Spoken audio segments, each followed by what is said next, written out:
Hi, I'm Adam. I'm a tabletop roleplay game designer, but also a GM. Welcome to my ongoing video series about finding my next favorite TTRPG. Today I'm going to be looking at Level Up. Today I'm going to be looking at Level Up Advanced 5e.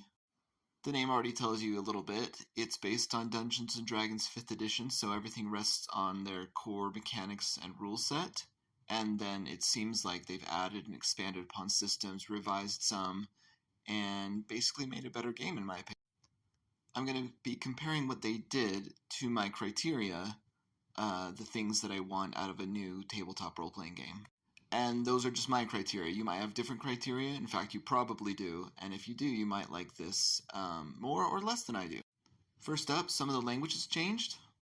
Game masters or dungeon masters are now called narrators, which I like because I never liked the dungeon master term. It sounded a little... The term race has been replaced with heritage, which I think is a lot better because race has all sorts of real-world baggage.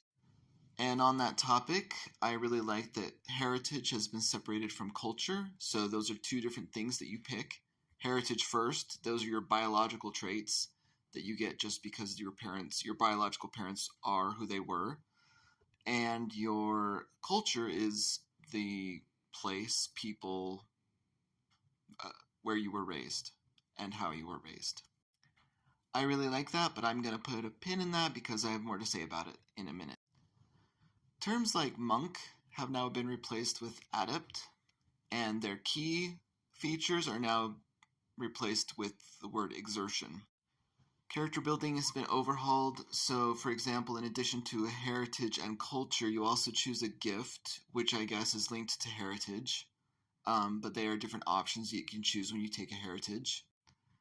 There's also background, as normal. In D&D 5e, you also chose a background. And then there's also destiny, in addition to being class, as you might imagine. Instead of taking ability score improvements, you can take feats, and that has not changed.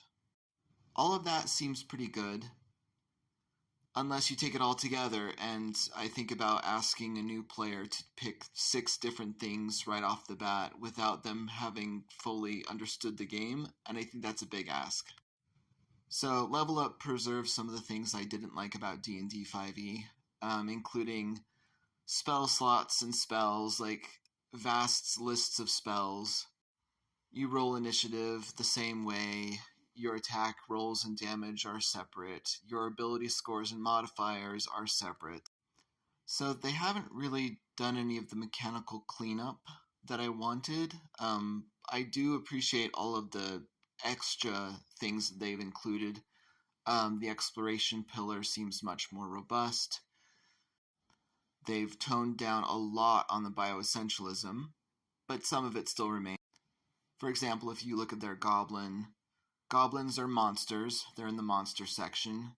They're referred to as it instead of he, she, or they, which you would expect for a sentient humanoid creature who has free will. And the book even goes on to say that they never attack alone, suggesting that they have sort of the same combat tactics. But to their credit, they don't just say they're all evil or they are uniformly all in the wildernesses. There's also some very developed stronghold rules and companion or minion or whatever you call them rules. So everything that they've touched has been shored up, improved, built upon. There's a lot of common sense, intuitive things that D&D should have caught, in my opinion, that Level Up did. And I think it's overall a much better game. I promised I would talk more about the heritages and cultures. So I really like the idea of cultures. I don't think they go quite far enough. You can see this in the titles of some of the cultures. So heritages are things like elf, dwarf, halfling. And then, but interestingly enough, they have cultures that are very, very tied to specific heritages, like high elf, hill dwarf, deep gnome. These are cultures, and I don't understand how they could reference a heritage if they're supposed to be separate. It seems like they just didn't go far enough in stripping bioessentialism, which is kind of let's just say it's not all that I hoped it would be. Like, there's nothing exactly in the Hill Dwarf heritage, being able to cast the Friends spell, the Suggestion spell, having proficiency on deception or persuasion, being proficient in animal handling with land vehicles, proficient in survival, and being able to speak common in 3 other languages.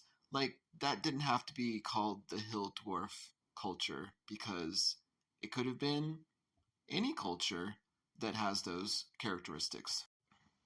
I mean, not specific to any one heritage, if that makes sense. I would recommend Level Up to anyone who wants a 5e style experience, but with a lot more options and a lot more character customization and a lot more fun rules added in.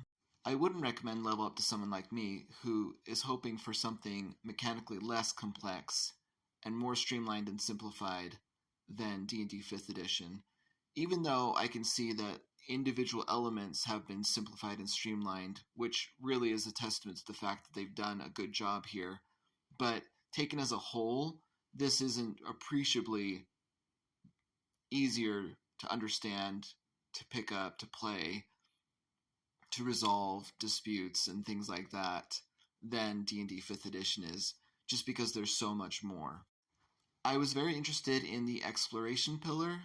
They did a good job in giving you wandering monster random encounter tables for taking into account all kinds of terrains, including some that I didn't even think about, and then hazards that they treat almost like they're written like traps, like a blinding blizzard is treated almost like a trap, it seems like, in that there are specific hazards and then specific ways you might overcome it, specific roles you might that you might try to overcome that difficulty.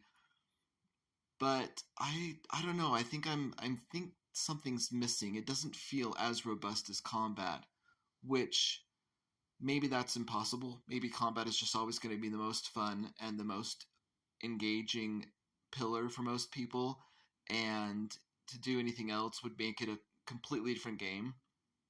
But it just didn't seem like it went far enough for me. At least not far enough to be called a robust exploration pillar. So yeah, pick up Level Up if it's something that you want, but I'm going to keep looking for my next favorite tabletop role-playing game. Till next time.